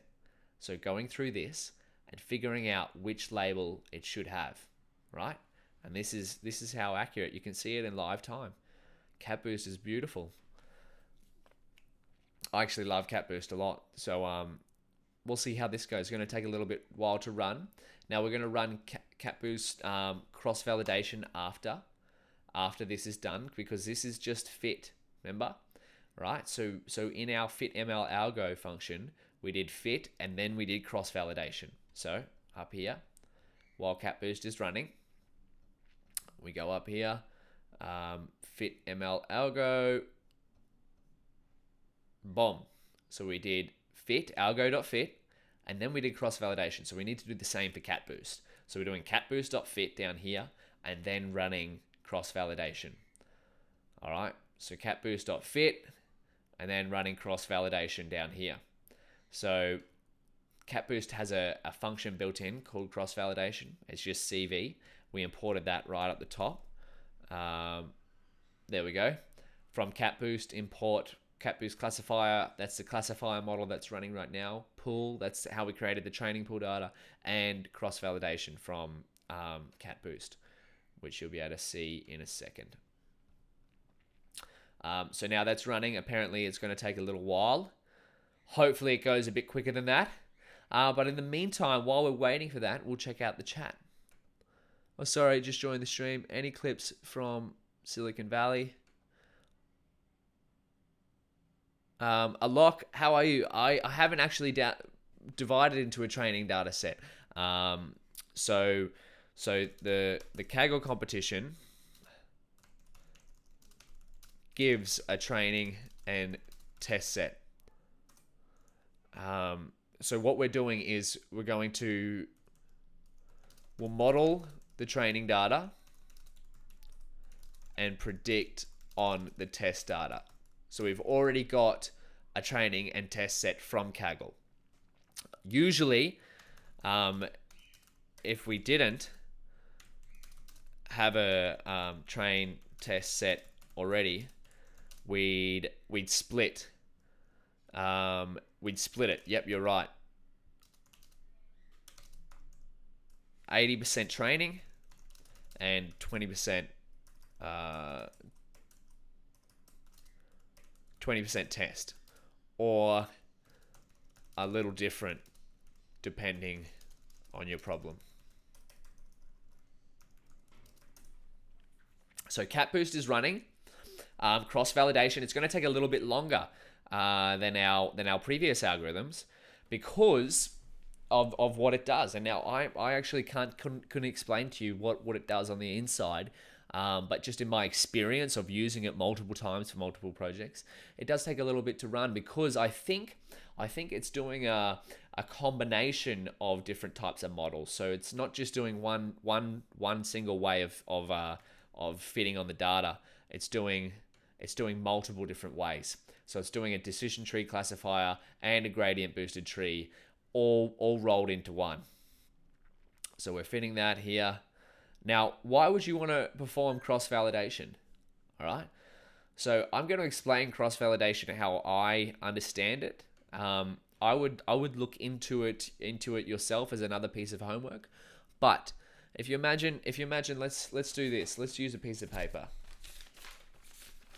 While CapBoost is running, we've got a little countdown here, so we've got some time to play with.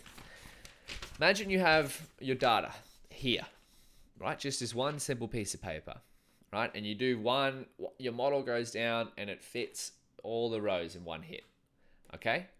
It might have done a really good job, right? Because some of what it does is randomly initialized. What does that mean? So it could use random numbers. It might have done a really good guess, right? So if you actually say you had this piece of paper and you had to guess 0 or 1 for each different line.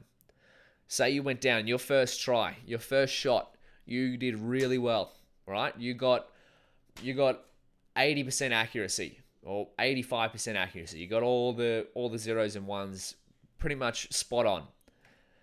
But then you reshuffle. You shuffle all the lines. So you move the piece of paper around and then you guess again and you only got 60% accuracy, right? That's essentially what cross-validation is doing. Instead of just running one time over the data, it's running multiple times over different versions of the data. So it goes once, all right, boom, we got 80%. Mix the data around, again, we got 65%. Mix the data around, we got 79%. And then we're going to do that 10 different times to really get a good idea of how well our model is actually doing on 10 different types of the same data, or not types, but 10 different ways of looking at the same data. That's how I understand cross-validation. And why is that important? Well, as I said, look at this. This accuracy without cross-validation is way higher than that with cross-validation. So see how we've done tenfold? That's going over the data in 10 different ways. So this way, that way, do it again, that way, all right? Not exactly how this piece of paper is looking, but just imagine reshuffling the rows in different orders. So this is a lot higher. Look at this one, 92%. So it got really lucky on that one hit. And then on the cross-validation, not as high, right? Because it's cross-validation is a much more robust metric because you know it's gone over the data in several different shapes and sizes. All right, how's our cross-validation cat boost model going? All right, we still got a little bit of time. How we have here? Hey, just arrived. Don't know if you spoke about that already. When trying to build a model, how do you pick your features? Great question. Let's get into that. Speed, trend, marga. All right.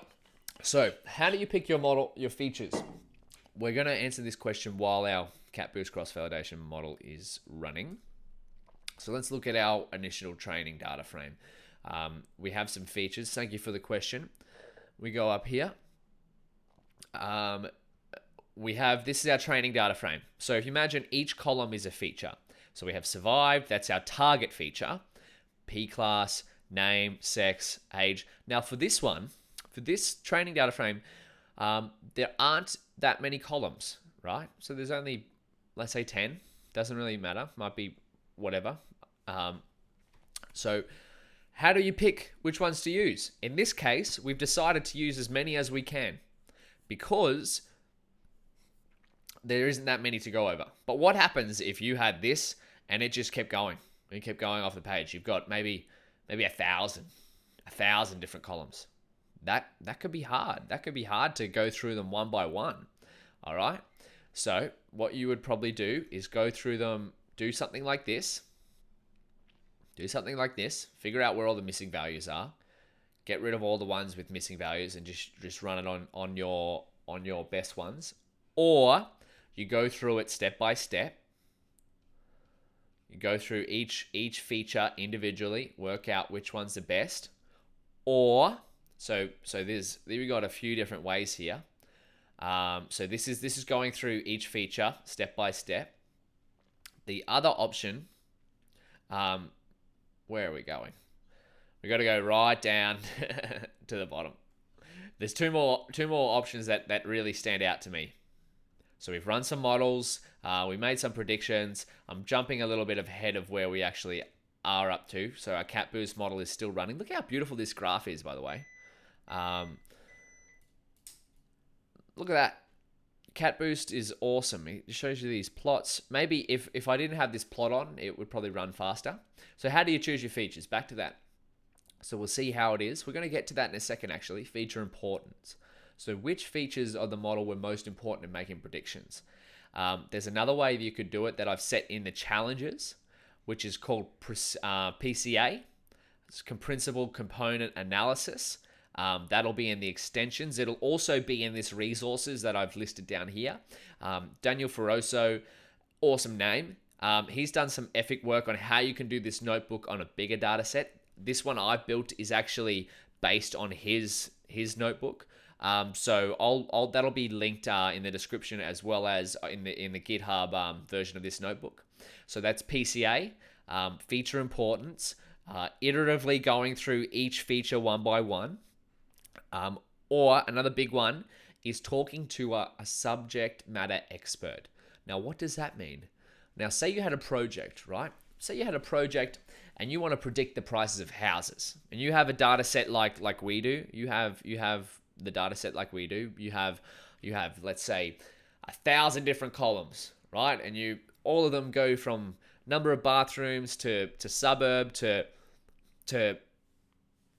what color the floor is and stuff like that. To work out which features of those columns you might want to use, you might talk to a real estate agent and say, hey, I'm trying to do some data analysis on this. But why? Why would you talk to the real estate agent? Because they sell houses. They know the value of what contributes to different house prices, or they at least have some insight. The data might be able to tell us more. But to get started, they might be able to say, okay, you really want to pay attention to the number of bedrooms. You want to pay attention to the suburb. You want to pay attention to how close it is to schools, because these are the things that my customers really ask for. You might say, okay, I'll start with those. You start with those and you build a pretty good model, but you want to make it better. And that's when you can start to go through each of the features and start adding more and seeing if it improves your model. So step by step, you can do feature importance once you've made some predictions. We'll show you that in a second. Or you can go through, see where the missing values are and just drop all the ones that have missing values because you just want to work through it fast. Or talk to a subject matter expert to get their advice. And now there's more ways, but these are just the ones I can think of. All right, there's some of the ways that we literally do day to day at Max Kelson. So for some of the projects, we'll talk to the client, like, hey, you've got all this data, but just some information. What is most important when you the expert, the people who've been there for 20 years, because as a data scientist, I may come along and I've never seen this problem before, but you have someone who's been doing it for 20 years, may be able to tell you straight away, oh, don't worry about the color of the floor. No one cares about that. All right. Of course, the data will tell you more once you figure that out, but that might be a way to eliminate the amount of features you have to deal with. Otherwise, there's PCA, different ways of analyzing features with code, but we won't go through that in this notebook. That'll be in the extra resources down below. If you want to look it up, just Google sklearn classification notebook by Daniel Ferraso. All right, our CapBoost model has run. Beautiful. Look at that. Look at that. All that green, and you can run over it and see where it's most accurate and stuff like that. Let's do this. All right, CapBoost metrics. As I said, it's a higher accuracy. All right, but we did some cross-fold validation, and it's lower. So that first guess, it ran through our piece of paper for it ran through. It got really good results. But then we decided to go, you know what? I don't trust that first result. I'm going to run it multiple times. And it averaged out to 81.2, and it took 11 minutes. So a lot longer than what our other models took. So this is where we can just make a little table. So we've just gotten the accuracy scores from all of them. So look at that decision tree right up there, 92.46. But as I said, we're not going to pay attention to these regular accuracy scores. We care more about the cross-validation accuracy scores. And there we go. Our baby boy CapBoost is right up the top. I seriously love CapBoost. Not partnered with the Yandex or anything. I just love their algorithm because it's so easy to implement and it gets incredible results. So CapBoost got the best cross-validation accuracy score, so we're going to use that. And now it got close to 82%. Now, if you're trying to guess 0 or 1, what do you think is a baseline? Maybe 50%, right? Because heads or tails. So if we were to guess who survived and who didn't, we could probably get around 50%, maybe a little bit less or more because the data set is not evenly spread. It's not 50% survived, 50% did not survive. So 82% is a pretty good score, in my opinion, just for this exploratory data analysis. And remember, there's always a challenge. How could you improve the CapBoost model? So that will involve you checking out the CapBoost docs. I put a little tutorial down here on CapBoost by the authors of CapBoost themselves. You can check that out. It's really great. They work on the Titanic dataset as well. So we're going to run feature importance. That's what I was talking about before. This is just a little function to create a feature importance graph. by sucking out the feature importances parameter of the cat boost model, and then we go here. So if we look at this is how this axis here is how much it contributed to the model, and this is our feature, what contributed. So we have, this is in reverse order. So sex is number one.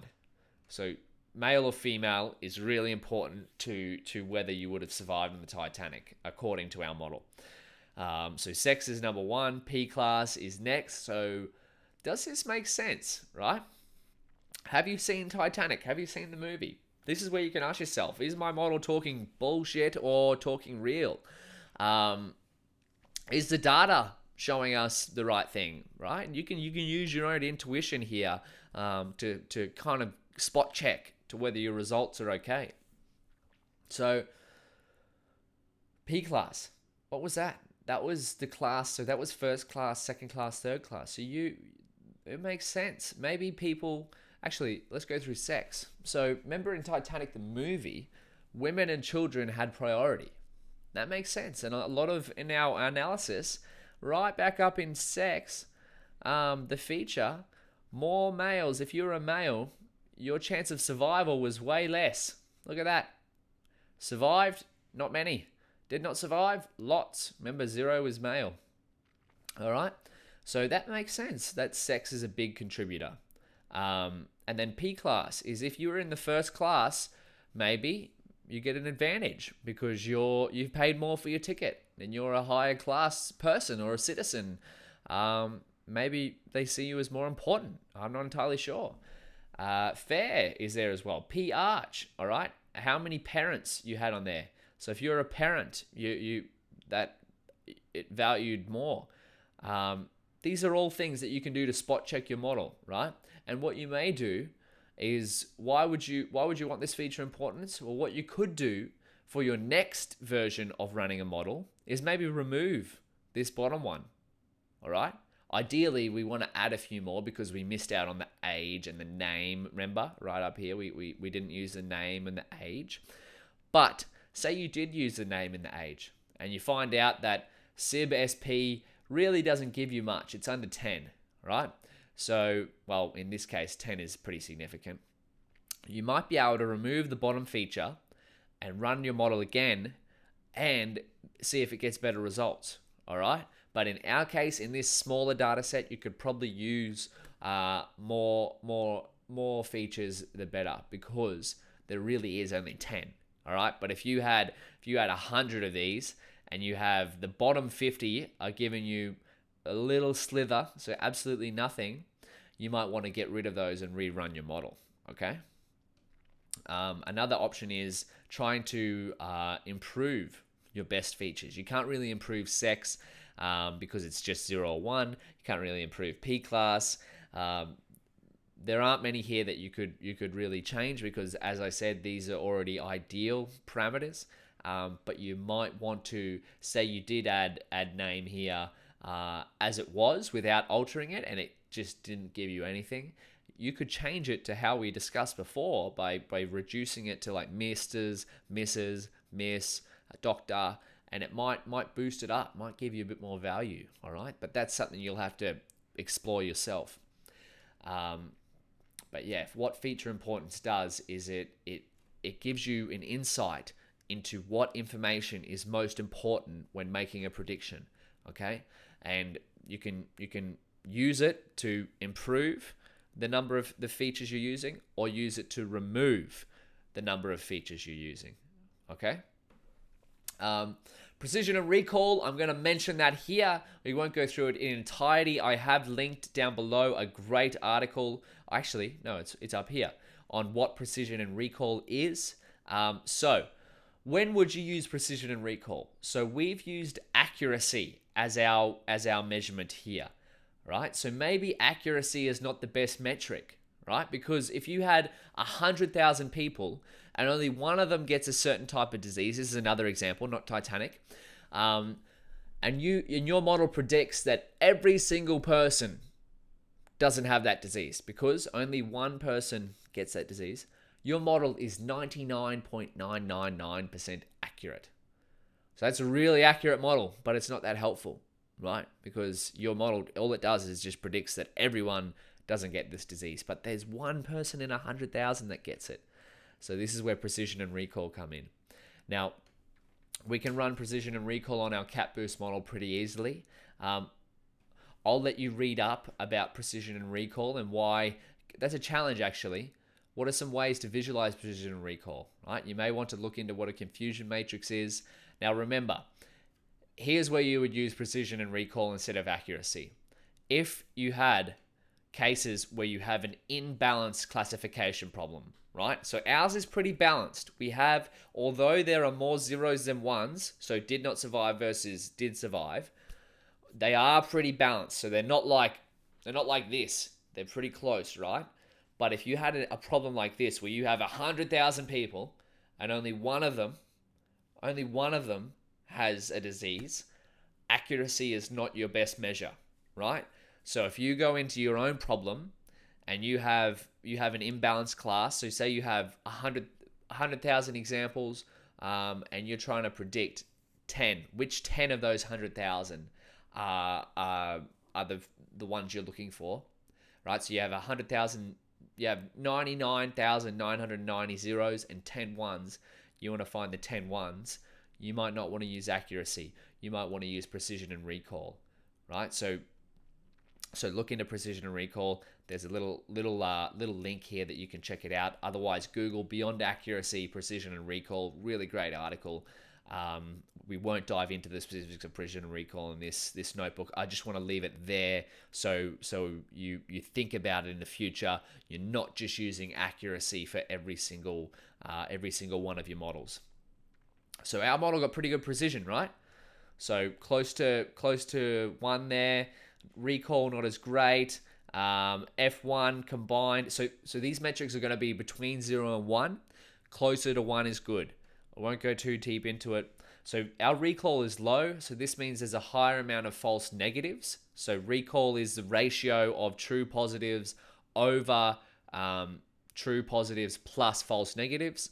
So that means our model has a higher amount of false negatives, predicting did not survive when the person actually did survive. And our precision is higher.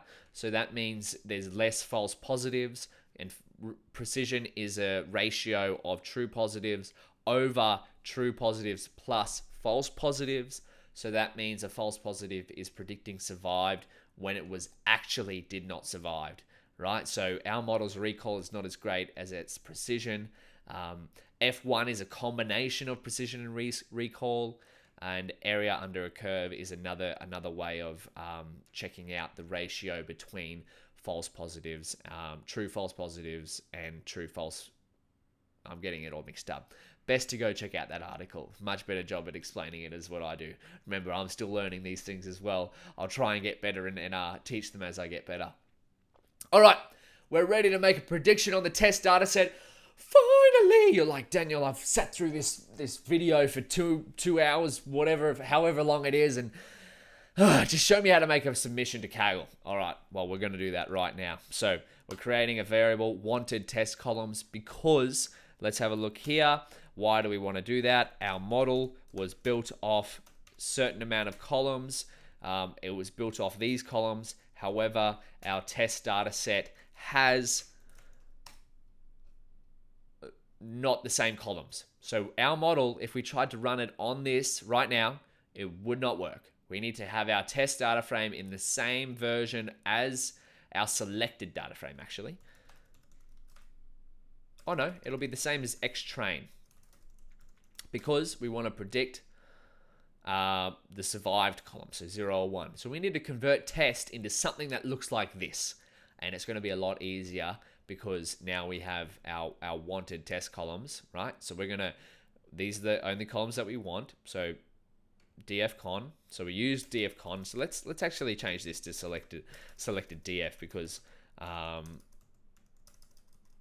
actually we can just change this to xtrain.columns. So we want the same columns as xtrain. Much easier, right? There we go. So this is just a list of columns that are in here. And then we're going to make the predictions by choosing cat boost model.predict. Remember, we saved our cat boost model out up here somewhere. Cat boost model. So yep, cat boost model equals this, and then we use it to fit. Boom. We're going down here. Now we're going to use cat boost model to predict on the test data frame. So test. We're choosing the wanted columns from that test data frame, and then we're going to apply. Remember that label encoder fit transform that we did for the encoding df con? Right back up here. Same thing we're doing, because we want to predict on data that is in the same format as our model trained on, because the model is not going to be able to predict on data that's not in the same format. So we're just applying this one here. So what we're saying is, get me that test data frame, only the columns that I trained the model on, and run this function on them. So that's what we're going to do. We're going to do that, and we're going to make predictions doing that. We'll go down here. Boom. Look how quick that is. Our model just ran. Now, what does it look like? So it's just a bunch of zeros and ones. Why? Because that's what we wanted our survive column to be. So our model has just output the same type of data as it was trained to predict, right? So zeros and ones. That's all it is, zeros and ones. Now, to create a data frame, what does it have to look? It has to look like this. So we need passenger ID and survived. So we need this from the test column, so passenger ID, and whether they survived or not, based on our model's prediction.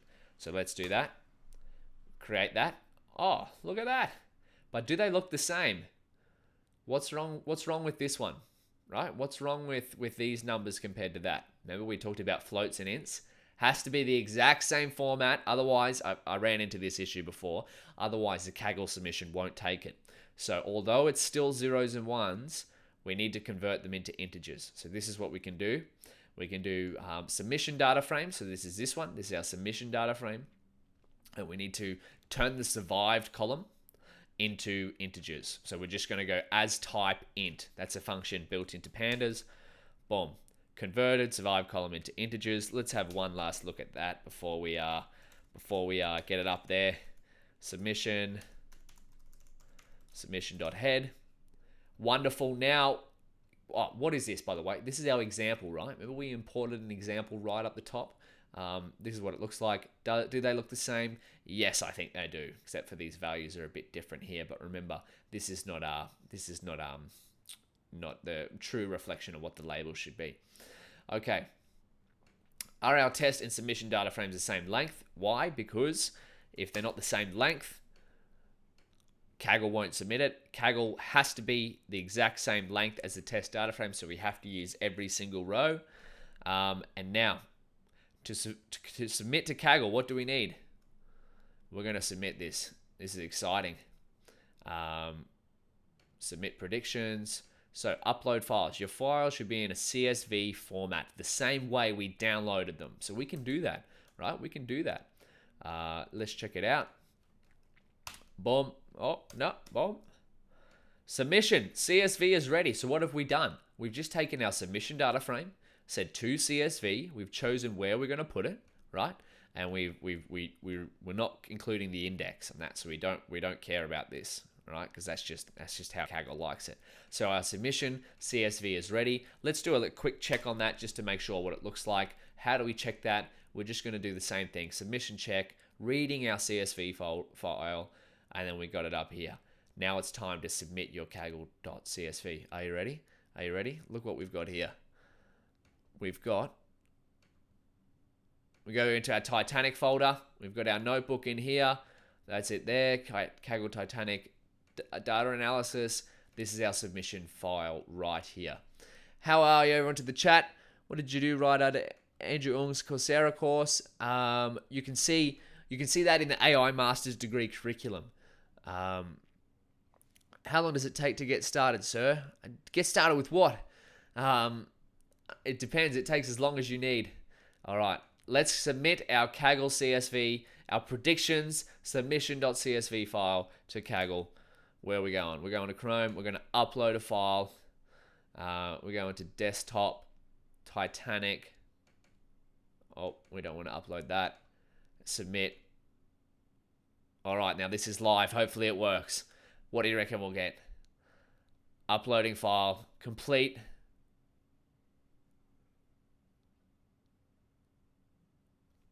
Now, how do we check our score? My submissions.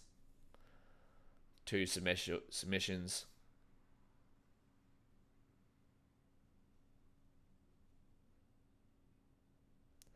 All right.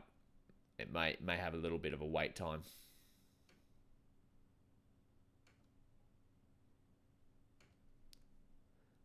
Oh wait, did that go up? Catboost submissions.csv. We're trying this live.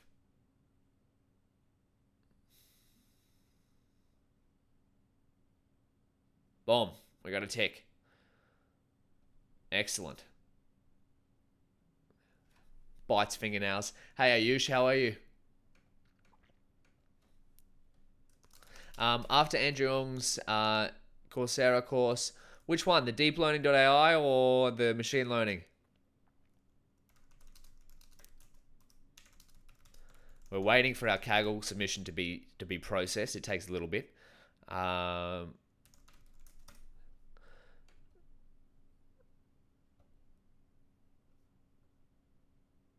Where is this? Well, as you can see, my submission 6 days ago was successful, but I'm not sure why this one hasn't been. Maybe I have to refresh the page.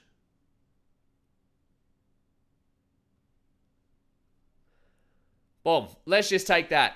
76% accuracy. Thank you very much, Kushik. So, what have we done here? Let's go back. We have gone through step by step, downloaded a data set from Kaggle, done a full exploratory data analysis. So we've got the data set here, done a full exploratory data analysis, built several machine learning models, used our best machine learning model to predict whether people would have survived on the Titanic. Then we've submitted our data frame. We've output our predictions, right? And then we've submitted them to Kaggle, right? All in the space of however long this video has gone for. But as I said before, this is not an exhaustive list of the things that you could do, right? I've listed some possible extensions that you could do of this notebook if you want to go through this one yourself. Things like, what could you do with the age feature? What can you do with the name feature? How about the cabin? Can you combine SIB, SP, and PArch features to see if the person was alone or not? Right? Can you do a PCA? That was the person's question before. How do you choose what features to use? Or is there a way for you to improve the CatBoost model? I would suggest looking at the HyperOpt library. And then there's a bunch of references that I use to create this notebook. sklearn classification notebook by Daniel Ferrasso. This is what this one was inspired by. Really, you should probably check out his. It's a high quality of work. I just decided to make my own version and go through it for you. His goes a bit more in depth on a lot of different things. So be sure to check that out. There's a great blog post on how to encode categorical features in Python by Practical Python Business. There's a CatBoost tutorial on GitHub. Now that's the challenge. That's how you could complete this one. The CatBoost Python tutorial on GitHub is great, all linked in there. And then SHAP library is another alternative to viewing feature importance, which is this one here. But as I said, all the code will be available on GitHub. There will be a blog post that will be about a 5 to 7 minute read of talking through what we've talked about in this video. I'll link it all below.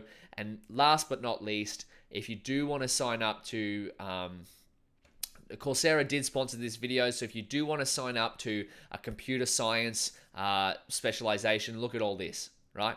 Mobile web development, they're currently offering 1 month free up to December 11th for anyone who wants to sign up to any of these courses. I've left a link in the description. You can check that out.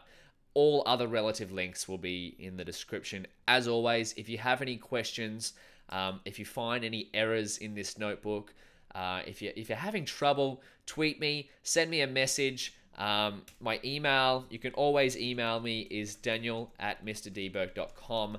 Otherwise, leave a comment below if you'd like to see a similar video to this in the future. How can I improve? I'd love to know.